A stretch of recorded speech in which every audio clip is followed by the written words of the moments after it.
안녕하세요. 진달래 약사입니다. 오늘은 그 머리에서 발끝까지 콜라겐이 어떻게 작용을 하는가에 대해서 간단하게 설명을 해드려 보려고 합니다.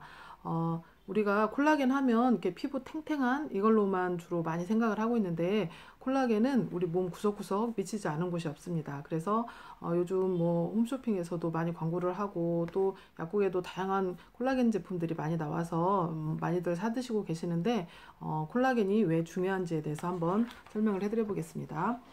먼저 이제 눈에서는 각막과 결막의 주 성분이 바로 콜라겐으로 이루어져 있다고 합니다. 그 콜라겐의 느낌 아실 거예요. 이렇게 말랑말랑하면서 탱탱한 느낌 그거 아시죠? 그게 이렇게 눈에도 딱 느낌 생각해 보시면 우리 눈 구조가 좀 그런 느낌이라는 걸 아실 거예요. 그 다음에 치아를 보면은 치아의 주성분인 상아질의 18%가 콜라겐으로 이루어져 있고요. 그뿐만 아니라 잇몸과 치근막을 이루고 있는 조직의 대부분이 콜라겐입니다. 그래서 콜라겐이 충분히 들어가면 잇몸도 더 짱짱하고 튼튼해질 수가 있어요. 그 다음에 모발, 머리를 구성하는 주 성분이 케라틴이라고 많이 들어보셨을 거예요. 근데 이 케라틴이 콜라겐하고 거의 구조적으로 되게 비슷해서 콜라겐을 섭취해도 이 모발이 좀 건강해지는 걸 느끼실 수 있습니다. 그 다음에 내장. 내장은 여기 위 뭐 장 이걸 말하는데요.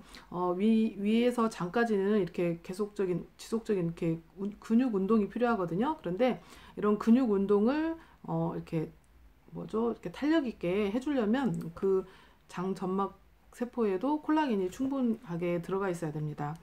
왜냐면 이게 힘이 없으면 이렇게 탄력이 있어야 이렇게 움직일 수가 있거든요. 이게 힘이 없으면 이렇게 잘 움직일 수가 없어서 뭐 위가 무력해진다거나 뭐 위 하수증이 생긴다거나 장 운동이 좀 느려진다거나 이런 게 생길 수가 있거든요. 그래서 좀 좀 탱글탱글하고 이렇게 좀 힘이 있어야 이렇게 잘 밀어낼 수가 있기 때문에 내장에도 굉장히 콜라겐이 중요한 작용을 합니다.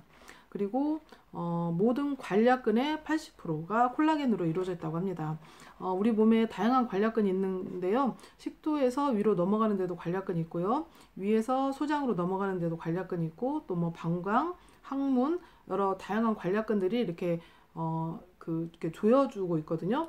근데 이제 만약에 식도 관략근이 약해지면 위에 있는 내용물들이 잘 역류하기가 쉽겠죠. 그리고 또 위에서 그 소장으로 넘어가는 관략근이 약해지면 소장에 있는 뭐 담즙 같은 게 잘 역류하기가 쉽겠죠. 그런 식으로 위장 쪽에 그 관략근이 약해지면 자꾸 역류가 일어나는 현상이 일어날 수가 있고요. 그다음에 방광 관략근이 약해지면 뭐 요실금이라든가 빈뇨 이런 게 생기기가 쉽고요. 항문 관략근도 약해지면 뭐 변이 이렇게 샌다거나 이런 증상들이 생길 수가 있겠죠. 그래서 모든 관략근을 짱짱하게 이렇게 조여주려면 콜라겐이 충분히 있어야 합니다. 그리고 이제 대표적으로 피부, 표피 아래에 있는 조직의 70%가 콜라겐으로 이루어져 있고요. 콜라겐이 충분해야 표피층이 탱탱하게 유지가 됩니다. 그래서 콜라겐을 드시면 가장 먼저 빨리 효과를 느끼실 수 있는 게 그 피부예요. 피부가 좀 일단은 탱탱보다 촉촉해지는 걸 먼저 느끼실 수가 있고 또 꾸준히 드시면 피부가 좀 많이 탱탱해지는 걸 느낄 수가 있습니다. 그 다음에 힘줄, 뼈와 근육을 이어주는 힘줄의 80%가 콜라겐으로 이루어져 있습니다.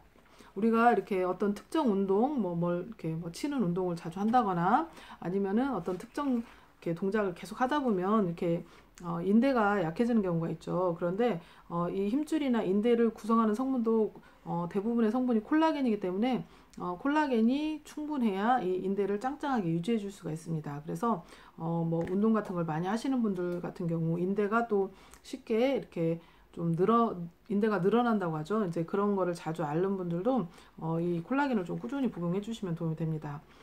그리고 또 하나는 뼈의 20%가 콜라겐으로 이루어져 있습니다. 우리가 뼈 하면 칼슘을 주로 생각을 하는데요. 뼈가 100% 칼슘으로만 이루어져 있으면 이렇게 뚝 부러지기가 되게 쉬운데 이 콜라겐이 사이사이에 이렇게 같이 자리를 하고 있어서 이게 뼈가 쉽게 부러지지 않게 해주는 작용을 하고 또 그 뼈의 무게를 가볍게 해주는 작용을 한다고 합니다. 그래서 뼈에도 콜라겐이 굉장히 중요하고요. 그 다음에 혈액 중에 있는 면역력을 관장하는 백혈구의 또 주성분 원료로도 이 콜라겐 성분이 쓰일 수가 있습니다. 그리고 또 손톱, 발톱 같은 경우도 이게 머리하고 두피하고 이 머리하고 구성 성분이 똑같거든요. 그래서 콜라겐이 들어가면 이 손톱, 발톱도 더 윤기 있고 좀 건강해질 수가 있습니다. 그래서 콜라겐은 우리가 콜라겐 제품으로 나와 있는 것들이 사실은 콜라겐 자체라기보다도 콜라겐의 원료를 많이 포함하고 있는 아미노산 제품들입니다. 모든 단백질은 아미노산으로 분해가 된 다음에 다시 흡수가 돼서 간에서 다시 단백질로 합성이 되거든요. 그래서 미리 그 콜라겐 성분들을 이렇게 분해시켜서 아미노산으로 만들어 놔서 이제 근데 그 아미노산 중에는 그 콜라겐의 원료가 될 수 있는 그 아미노산들이 풍부하게 들어있죠. 그래서 그게 흡수가 돼서 간에서 콜라겐을 많이 합성하게 해주는 그런 방식으로 해서 콜라겐 제품들이 만들어지고 있거든요. 그래서 그 머리에서 아까 발끝까지 제가 왜 콜라겐이 중요한지 다 말씀을 드렸죠. 그래서 어떤 모든 점막이라든가 그 다음에 뭐 근육, 그 다음에 뭐 뼈, 뭐 관략근, 그 다음에 뭐 이런 머리나 손톱 이런 것까지 다 건강하게 해주시려면 평상시에 콜라겐 섭취를 충분히 해주시면 좋고 물론 음식으로 하시는 것도 좋지만 음식은 사실은 이렇게 아까 단백질이 이렇게 분해돼서 흡수가 돼야 된다고 그랬잖아요. 그래서 사실은 콜라겐 제품으로 나와 있는 걸 드시는 게 훨씬 효과를 더 쉽게 보실 수가 있거든요. 그래서 시중에 좋은 콜라겐 제품들이 많이 나와 있으니까 좀 그 이런 단백질이 필요하고 이런 아까 말씀드린 이런 것들을 좀 튼튼하게 하고 싶다 하시면 콜라겐 제품을 좀 꾸준히 복용을 해주시면 좋을 것 같습니다. 네, 오늘은 콜라겐이 우리 몸에 이렇게 미치는 영향들에 대해서 말씀드렸습니다. 감사합니다.